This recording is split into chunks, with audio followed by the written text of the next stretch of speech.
Bismillahirrahmanirrahim. Assalamualaikum dear student. Welcome to my YouTube channel. This is Mushtaq Ahmad. Dear student, today we will discuss about classification of lipids. आज हम classification of lipids को detail के साथ discuss करेंगे, तो आपने last तक हमारे साथ रहना है। आपकी जितनी भी कंफ्यूजन होगी वो आज क्लियर हो जाएगी। डियर स्टूडेंट, लिपिड्स को हम क्लासिफाई करते हैं into 4 groups: acyl glyceride, phospholipids, waxes and terpenoids. आज जो हम डिटेल के साथ डिस्कस करेंगे वो क्या होगा? एसाइल ग्लाइसराइड। इसको आज हम डिटेल के साथ डिस्कस करेंगे, तो आपने बिल्कुल लास्ट तक हमारे साथ रहना है। आपकी जितनी भी कंफ्यूजन होगी वो आज क्लियर हो जाएगी। डियर स्टूडेंट, एसाइल ग्लाइसराइड क्या है?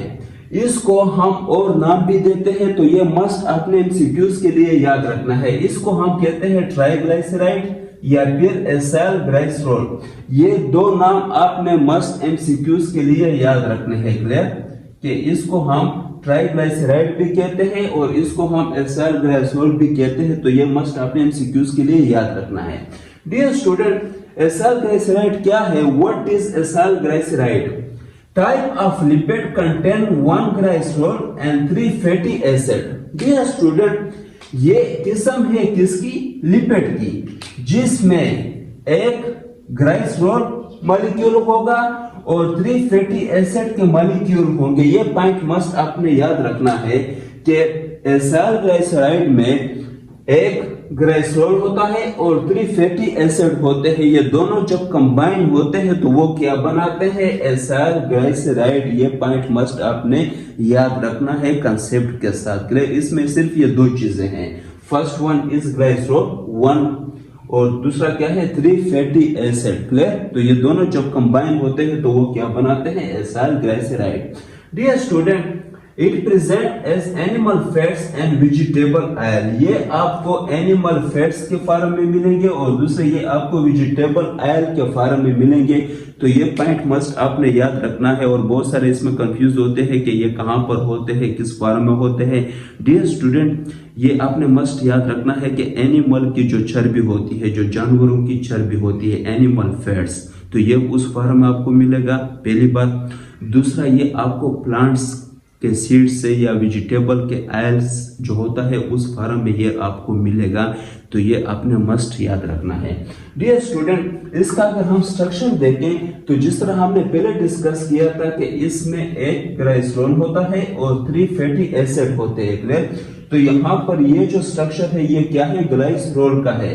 और यहाँ पर आपको 3 फैटी एसिड मिलेंगे। कौन कौन से? 1 2 3। ये 3 फैटी एसिड के मॉलिक्यूल है और एक ग्लाइसरॉल है। क्लियर? ये दोनों जब कंबाइन होते हैं डियर स्टूडेंट, दोनों जब ये बाइंड होते हैं यानी कि बॉन्ड बनाते हैं, क्लियर, तो वो क्या बनाते हैं? Acyl glycerol. क्लियर? तो वो जो मॉलिक्यूल बनाते हैं उसको हम क्या कहते हैं? Acyl glycerol. ये जिस तरह हमने पहले डिस्कस किया था कि इसमें 1 ग्लाइसरॉल होता है और 3 फैटी एसिड होते हैं। क्लियर? तो यहाँ पर एक ग्लाइसरॉल है, क्लियर, और 3 फैटी एसिड है। ये दोनों जब बॉन्ड बनाते हैं तो वो एसाइल ग्लाइसरॉल में कन्वर्ट हो जाते हैं।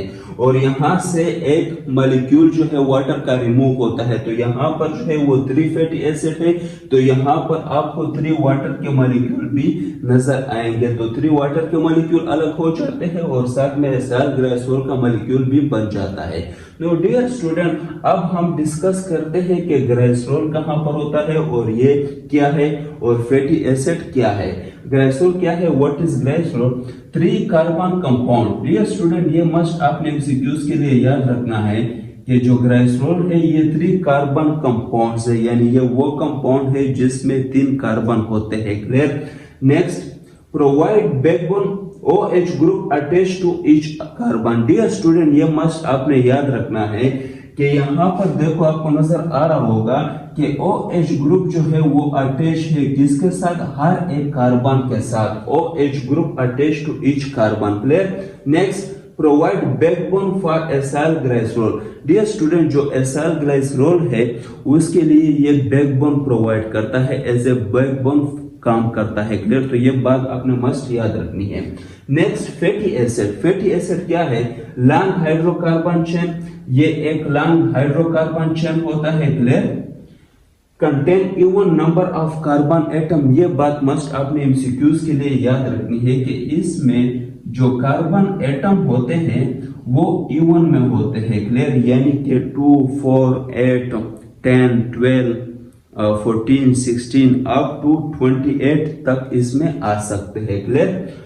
Mostly fatty acid contain 16 to 18 carbon, और जो ज्यादातर फैटी एसिड हमें मिलते हैं उसमें ज्यादातर जो कार्बन की तादाद है वो 16 से 18 तक होती है, यानी ज्यादातर फैटी एसिड में जो कार्बन की तादाद आपको मिलेगी वो 16 से 18 तक आपको मिलेगी।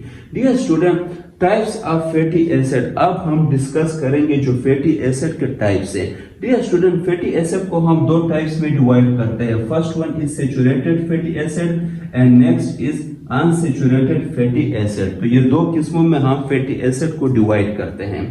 अब हम सैचुरेटेड फैटी एसिड को देखते हैं कि ये क्या है। They don't have double bond. ये बात मस्ट आपने याद रखनी है कि सैचुरेटेड फैटी एसिड में जो है वो डबल बॉन्ड नहीं होता बिटवीन कार्बन एटम्स, यानी कि जो कार्बन के एटम्स है उनके दरमियान सिंगल बॉन्ड होता है, डबल बॉन्ड उसमें नहीं होता। तो ये मस्ट आपने एमसीक्यूज के लिए याद रखना है कि सैचुरेटेड फैटी एसिड में जो है वो सिंगल बॉन्ड होता है between carbon atoms, not double bond, clear. They are straight chain, ये स्ट्रेट चेन में होते हैं, क्लियर। किस फॉर्म में होते हैं? स्ट्रेट चेन के फॉर्म में होते हैं। सॉलिड एट रूम टेम्परेचर, ये आपने मस्ट एमसीक्यूज के लिए याद रखना है कि जो सैचुरेटेड फैटी एसिड है वो सॉलिड होते हैं रूम टेम्परेचर पे। Room temperature around about 25 degree centigrade होता है, क्लियर, नॉर्मल। तो उस पे ये आपको सॉलिड फॉर्म में मिलेंगे, क्लियर। इसके सोर्सेस क्या है? Animal source, mostly derive from animal source. जिस तरह हमने कहा था एनिमल फैट्स की फॉर्म में भी आपको मिलेगी और साथ में आपको प्लांट्स ऑयल की फॉर्म में भी आपको ये मिलेगा। नो डियर स्टूडेंट, ये मोस्टली कहां से मिलेगा? हमें एनिमल सोर्स से, यानी कि जो एनिमल फैट्स है ये वहां से हमें मिलेगा।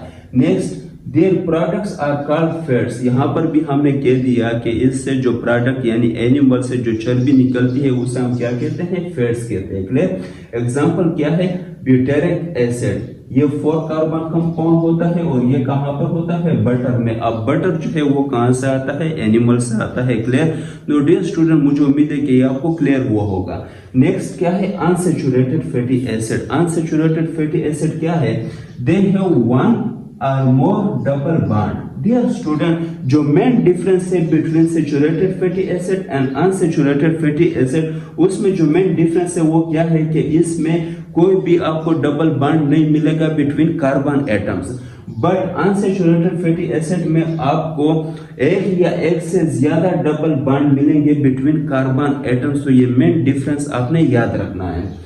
दे आर ब्रांच, ये आपको ब्रांच के फॉर्म में भी मिलेंगे, रिंग के फॉर्म में भी और स्ट्रेट चेन के फॉर्म में भी ये आपको मिलेंगे। Liquid at room temperature. Dear student, जो अनसैचुरेटेड फैटी एसिड होते हैं वो लिक्विड होते हैं एट रूम टेम्परेचर पे। हमने यहाँ पर डिस्कस किया था कि सैचुरेटेड फैटी एसिड जो है वो सॉलिड होते हैं रूम टेम्परेचर पे, और यहाँ पर हम डिस्कस कर रहे हैं कि अनसैचुरेटेड फैटी एसिड जो है वो लिक्विड होते हैं रूम टेम्परेचर पे, क्लियर।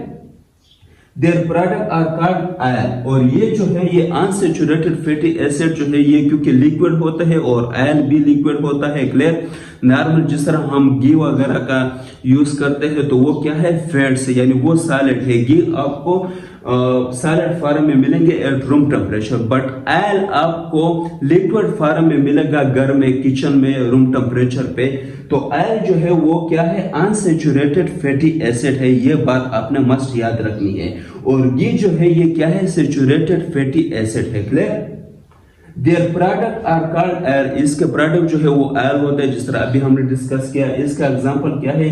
लिनोलिक एसिड, ये क्या है? 18 कार्बन कंपाउंड है, इसमें 18 कार्बन होते हैं। और इसके एग्जांपल क्या है? फॉर एग्जांपल ये जो कॉमन ऑयल होते हैं, क्लियर, इसको कहते हैं। नो डियर स्टूडेंट, मुझे उम्मीद है कि आप सबको समझ आ गया होगा, और अगर किसी को कोई कंफ्यूजन हो तो वो कमेंट में मुझसे पूछ सकता है। Thank you very much.